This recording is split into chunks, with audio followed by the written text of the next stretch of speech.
Jadi dalam bab adab menghormati dan membaca Al-Quran, seperti mana sabda Nabi SAW, Haddatsana Adam, haddatsana Syu'batu, haddatsana Qatadatu qala sami'tu Zurarah bin Awfa yuhadditsu an Sa'd bin Hisham an Aisyah radhiyallahu anha an Nabi sallallahu alaihi wasallam qala mathalul ladzi yaqra'ul Qur'ana wa huwa hafizun lahu ma'as safaratil kiramil bararati wa mathalul ladzi yaqra'u wa huwa yata'ahadu wa huwa alaihi syadidun falahu ajran muttafaqun alaihi. Maksudnya telah menceritakan kepada kami Adam, telah menceritakan kepada kami Syu'bah, telah menceritakan kepada kami Qatadah. Dia berkata, aku mendengar Zurarah bin Awfa menceritakan daripada Sa'ad bin Hisham, daripada Aisyah radhiyallahu anha, daripada Nabi sallallahu alaihi wasallam bersabda, perumpamaan orang yang membaca Al-Quran sedangkan dia menghafalnya, maka dia akan bersama para malaikat mulia. Sedangkan perumpamaan seorang yang membaca Al-Quran dengan tekun dan dia mengalami kesukaran atasnya, maka dia akan mendapat 2 ganjaran pahala.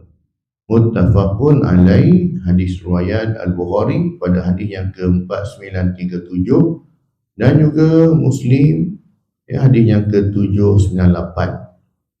Jadi pada hadis ini menceritakan kepada kita tentang orang yang membaca Quran. Bagi mereka yang membaca Quran secara menghafaznya. Apa itu hafaz? Tidak perlu melihat kepada mushaf, tidak memerlukan alat untuk melihat sebab mereka telah menghafaznya. Dah ada Quran tu ada dalam pada dada mereka dah. Tak payah tengok-tengok lagi dah. Bila dia baca Quran itu, makanya lintasan ayat tu nampak di depan mata dia. Ya, orang menghafal Quran. Betul, di antara kaedah kita menghafal ni ialah kita guna kaedah capture ataupun kita ambil gambar foto. Kan? Kita hafal satu muka surat, kemudian kita gambarkan setiap ayat itu pada baris-barisnya. Jadi seolah-olah bila kita membaca surah hafazan kita, seolah-olah Quran di depan kita, kita nampak dah baris berapa. Kita nampak kat mana tempat wakafnya. Kita nampak muka surat berapa, kita boleh tahu.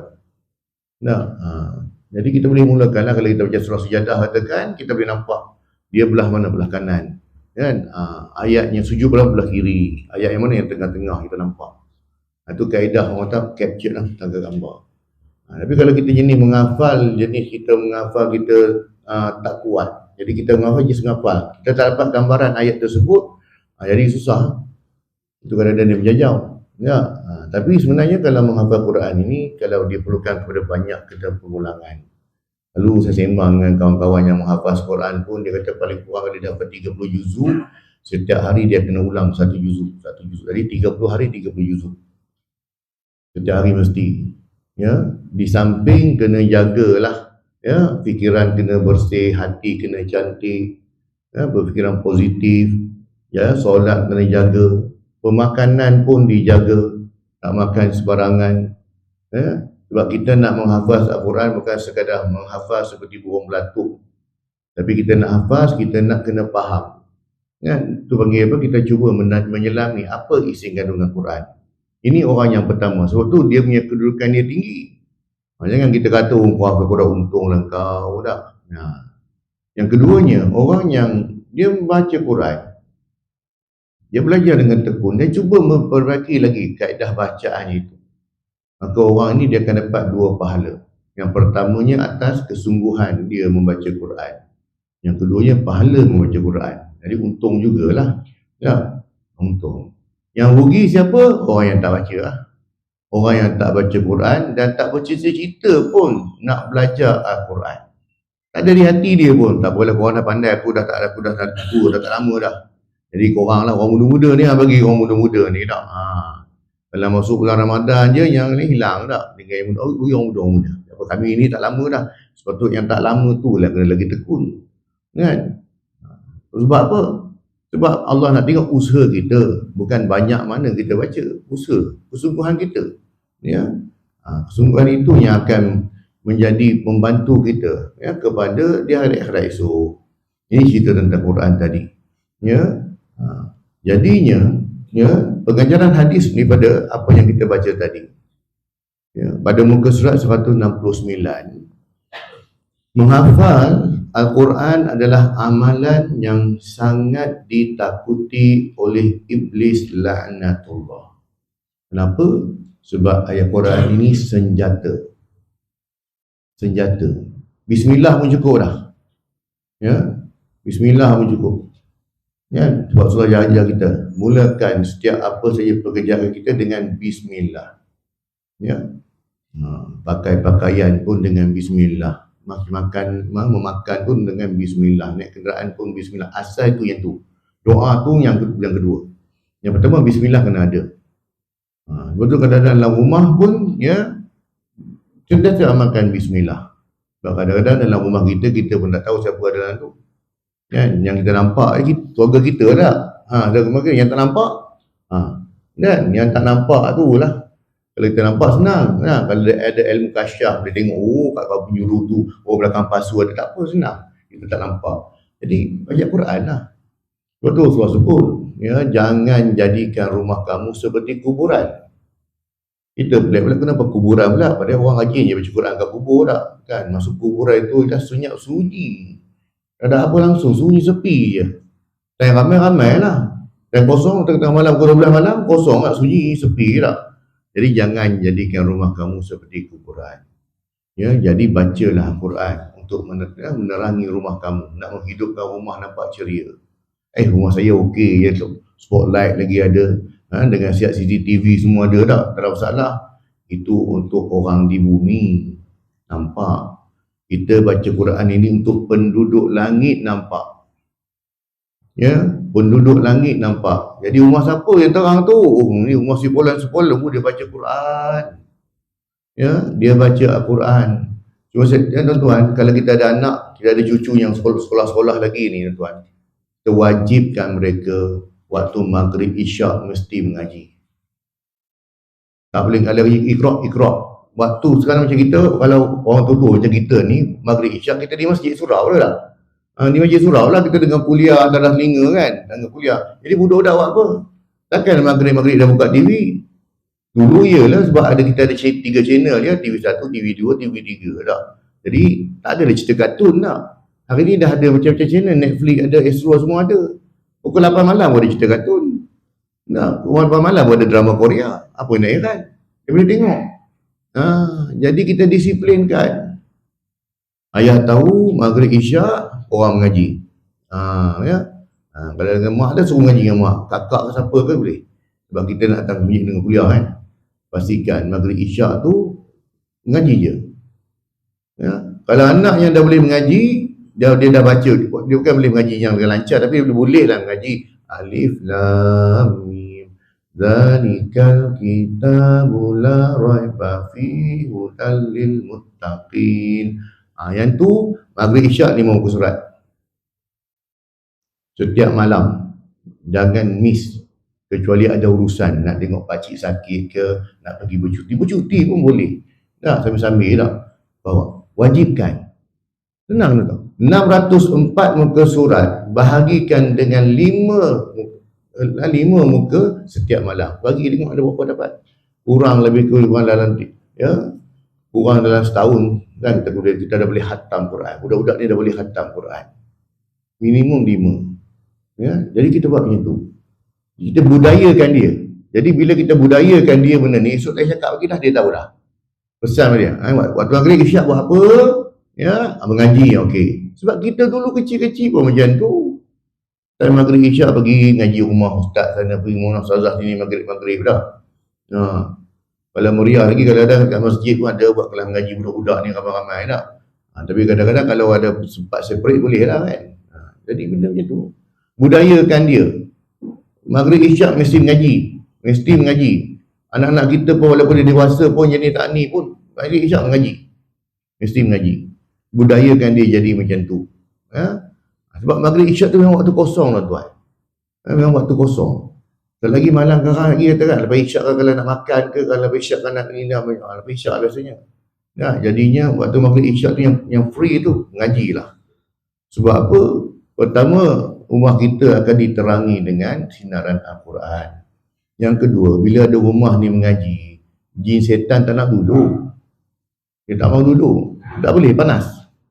Tak, dia panas, tak boleh duduk. Tak selesa dia. Jadinya tu. Bersih daripada jin dan juga syaitan ni. Yang tu yang kita nak. Yang rumah diterangi tak. Ada keberkatan pada rumah tu. Hiduplah rumah tu, bercahaya dia tak. Sebab apa? Sebab menghafal Al-Quran adalah amalan yang sangat ditakuti oleh iblis laknatullah. Dan sekaligus merupakan senjata paling ampuh melawan serta melumpuhkannya. Dalam hadis Rasulullah sebut, kalau khususnya orang perempuan, anak perempuan tak, kadang-kadang dalam rumah bila mereka tanggalkan pakaian tu baca bismillah.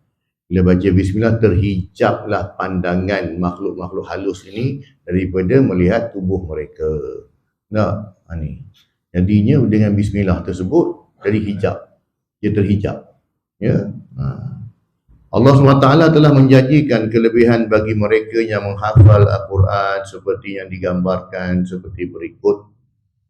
Yang pertamanya, orang yang berta'amul ni sentiasa berurusan dengan Al-Quran ini ditempatkan di syurga yang paling tinggi. Sebab Al-Quran ini kalam Allah yang mulia. Kalam Allah yang mulia. Jadi tempatnya pun tempat yang mulia. Di akhirat nanti para ahli Al-Quran yang membacanya dengan tartil. Baca dengan tartil, sebutan yang betul, diperintahkan untuk membacanya dan naik ke syurga. Tempat tinggal mereka di syurga berdasarkan ayat paling akhir yang mereka baca. Yang keduanya, menghafal Al-Quran adalah amalan yang sangat ditakuti iblis. Amat ditakuti iblis. Dia cukup takut. Iblis syaitan ini, kita baca saja ayat Quran pada orang yang kena rasuk, kepada orang yang ni, iblis ni dia tak tahan. Dia tak tahan.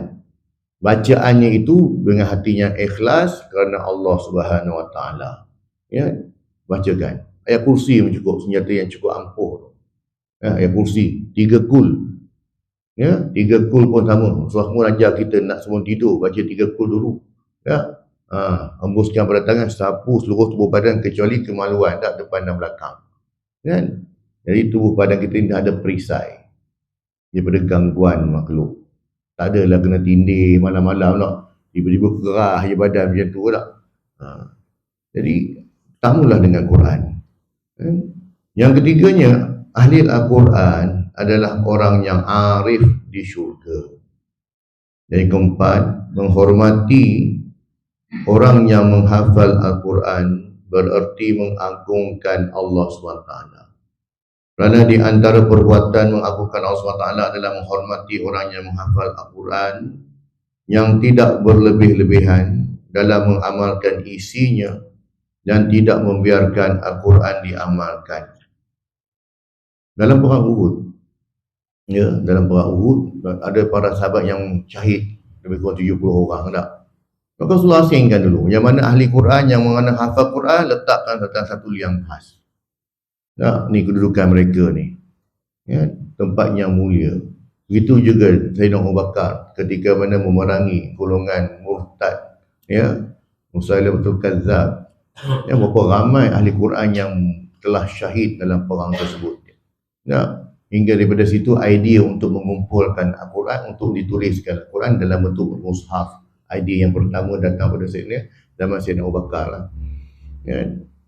Dan juga menghafal Al-Quran itu bukan sebenarnya, macam saya beritahu tadi, bukanlah bermaksud kita sekadar menghafal tetapi tidak menghayati isi dia.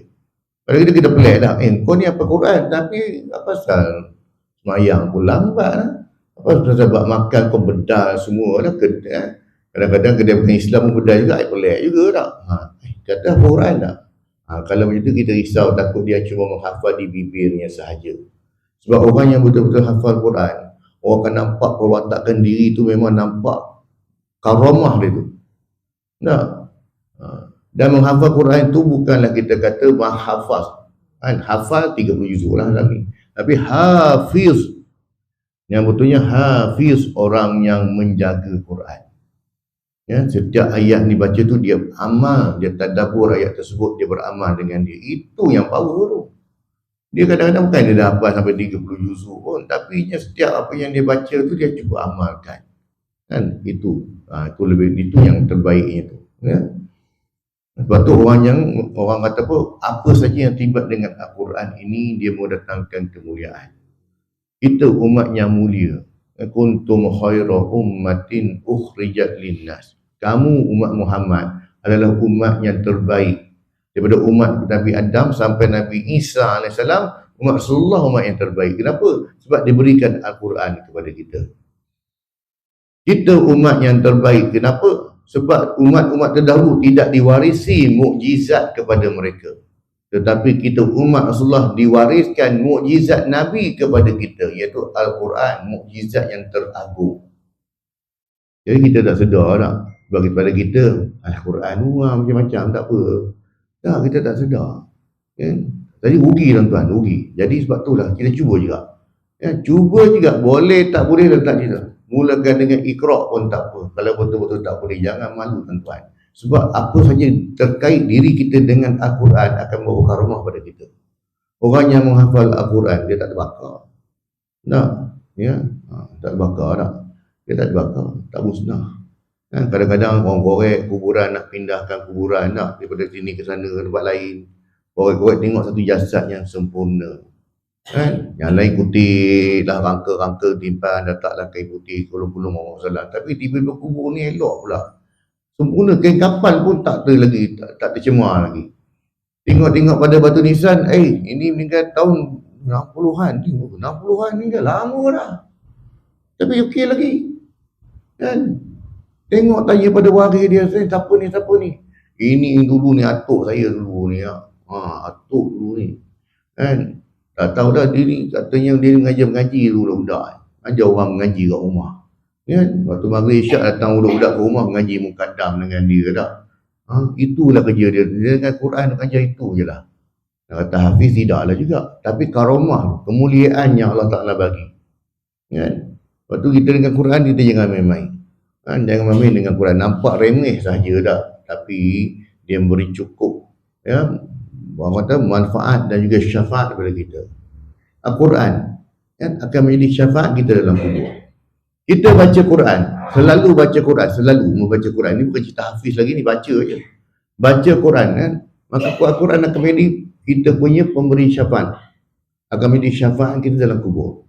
Seperti mana kita selalu doakan, Allahumma ja'alna Qur'anan hujjatan lana la hujjatan alaina.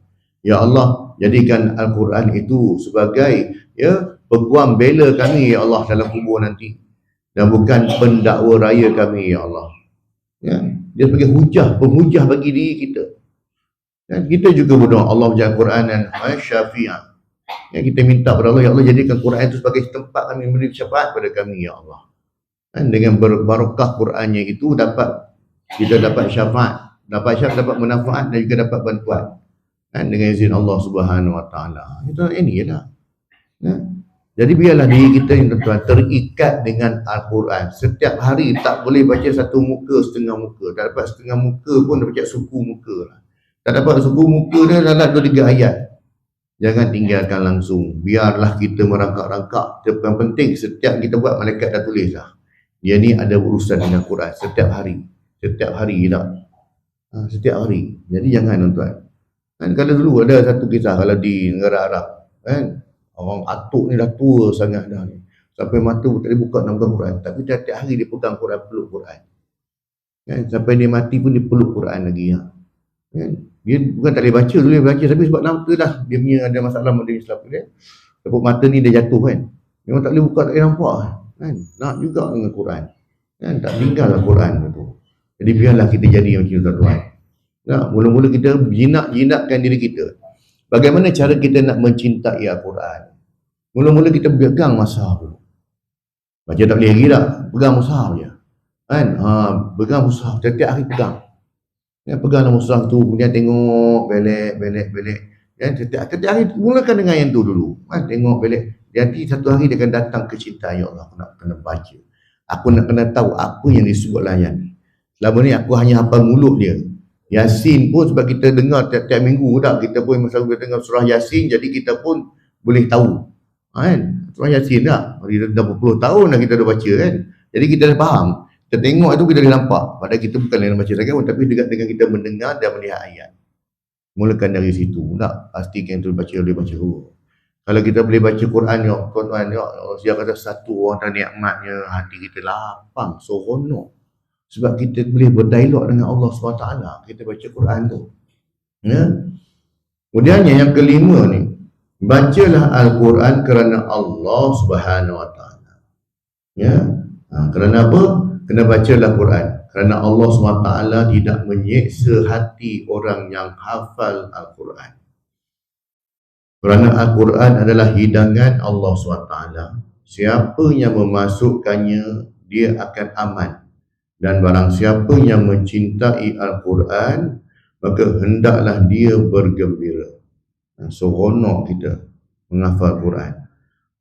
Kita jangan fikir surah panjang-panjang, tuan-tuan. Mulakan surah yang pendek-pendek. Surah Qul Huwallah tu.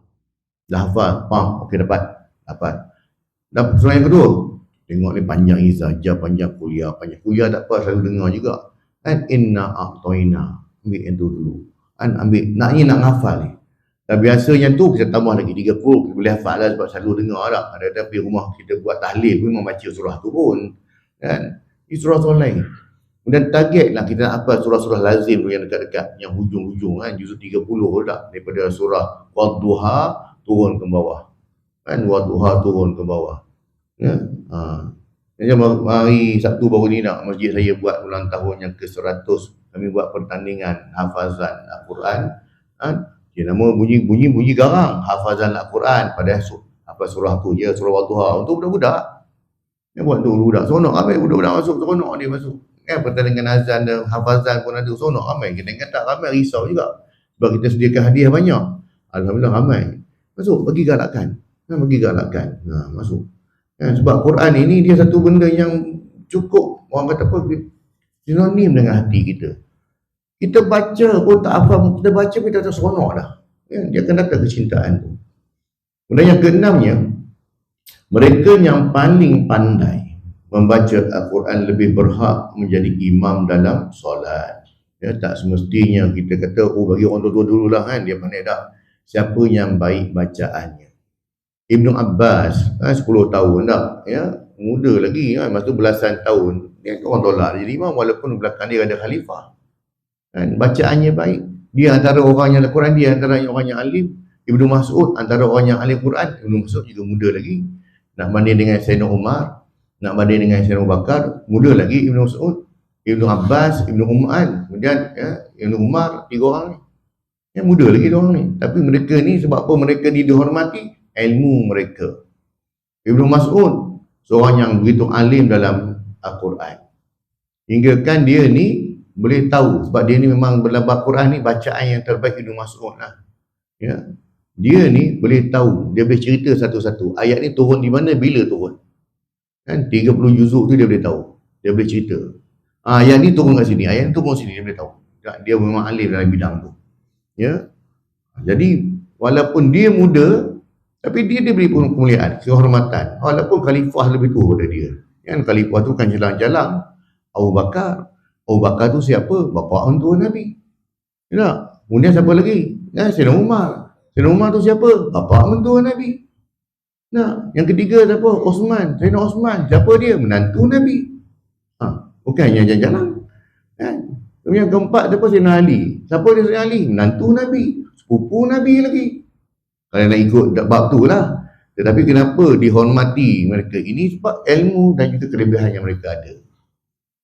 Yang ketujuhnya, disayangi Rasulullah SAW kerana dalam peristiwa perang Uhud, ni saja tadi dah, baginda Nabi SAW menyatukan 2 orang daripada orang-orang yang gugur dalam perang Uhud dalam satu liang lahat. Nabi SAW memasukkan mayat yang paling banyak menghafal Al-Quran terlebih dahulu ke dalam liang lahat. Mana-mana sahabat yang ni dulu, okey, masukkan ni dulu. Utamakan mereka dahulu. Nah, satu penghormatan kepada mereka. Walaupun sama-sama mati syahid. Yang ke-8-nya, Quran ini dapat memberikan syafaat kepada anggota keluarga. Maksudnya orang yang menghafal Quran, menjaga Quran bukan sekadar diri dia yang lepas, keluarga dia pun dia boleh begitu. Kerana orang yang membaca Al-Quran dan menghafalnya, maka Allah SWT akan memasukkannya ke dalam syurga dan memberikannya hak syafaat untuk 10 anggota keluarganya, di mana mereka semuanya telah ditetapkan untuk masuk neraka. Itu kelebihannya. Itu kadang-kadang ya, hari ni kadang berlumba-lumba mak ayah hantar anak-anak pergi sekolah tahfiz sama dak. Tapi mak ayah tak semayang pun. Kadang-kadang kita tengok pelik juga yang hantar anak pergi sekolah tahfiz, sekolah agama tu, turun-turun kereta tu, dak, rambut ngebang, perang ya dak. Anak baik jubah putih, kita pun pelik. Oh tak apa, ni penyelamat aku nanti, dia kata anak dia ni kan, aku bebas nanti tuan-tuan. Allah tu maha adil dan Allah tu maha memberi balas, ya, akan dapat balasannya setimpal, ya. Oh dia ingat tak apa, saya hantar anak saya pergi sekolah tahfiz, sekolah agama, saya bebas, tak semayang pun tak apa. Sebab apa? Dia pegang hadis ni, kan? Tapi kita kena ingat Allah tu maha adil, maha memberi balas, akan dapat balasan setimpal. Kemudiannya yang ke-9-nya, penghafal Al-Quran ini akan dipakaikan mahkota kehormatan di akhirat nanti. Ya, kalau orang yang belajar ni, budak universiti ni, oh rasa seronok bila hari dah habis belajar semua convocation kan. Ya, pakai jubah dia tu, pakai topi dia tu, naik atas pentas salam dengan chancellor lah, tak? Satu penghormatan.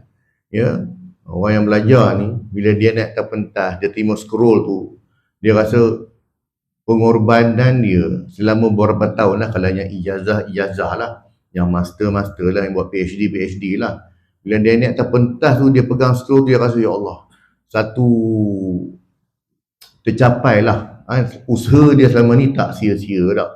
Kadang-kadang kita tengok senang lah, belajar bukan susah pun, tak apa, cuba belajar dulu tak, cuba belajar dulu, tahu susah tak susah kan. Jadinya orang kata satu kepuasan. Begitu juga orang yang menghafal Quran, kan? Orang yang melihat mereka yang dimuliakan ni, ya, di syurga tak, bukan satu benda dengki tak ada dah lah. Syurga tak ada sifat negatif lah. Ya, di syurga nanti orang tengok satu benda, wah untung kita bertumpang bangga, kan? Itu dah kadang-kadang kan, kadang-kadang ada orang kampung kita ni yang berjaya tak, dapat masuk TV, terkenal tak. Kita yang tak ada kena-mengena pun mengaku tak. Itu budak kampung aku tu dulu kan, kalau dia buat benda baik lah kan. Kalau dia menang sukan ASEAN lah, kan? Lomba lari ke apa saja yang dapat gol, dapat emas apa, itu orang kampung saya dulu masa kat mana, masa saya kerja dulu, dia takkan kungkit balik sebab nak tumpang nama, betul tak? Tapi cuba tengok benda tu, orang buat benda buruk, terkenal pula tu, entah tak kenal pada sebelah rumah kan, dan tak mengaku. Itulah orang yang menghafal Quran, yang diberi penghormatan, kita tumpang rasa bangga, rasa seronok kan. Kita pun rasa kan, ini kalau anak pun kalau ni seronok. Bayangkan tuan-tuan, kalau yang naik tu, yang diberi penghormatan tu di syurga nanti, mak ayah dia ada situ, dia punya bangga lain macam, dia seronok lain macam. Tak, kalau di dunia pun kalau anak dah terima scroll atas pentas tu, dapat ijazah pun seronok mak ayah tak. Ini kan pula di syurga lagi lah tak? Kemudiannya yang ke-10-nya, menghafal Al-Quran merupakan bekalan yang paling baik, kerana seseorang itu tidak akan kembali menghadap Allah SWT dengan membawa sesuatu yang paling baik daripada sesuatu yang berasal darinya, iaitu Al-Quran. Sebab tu orang yang sentiasa menjaga Quran dalam diri dia, ni, dia hafal surah-surah Al-Quran ini, ya, dia jadi perisai bagi diri dia, pelindung, kan?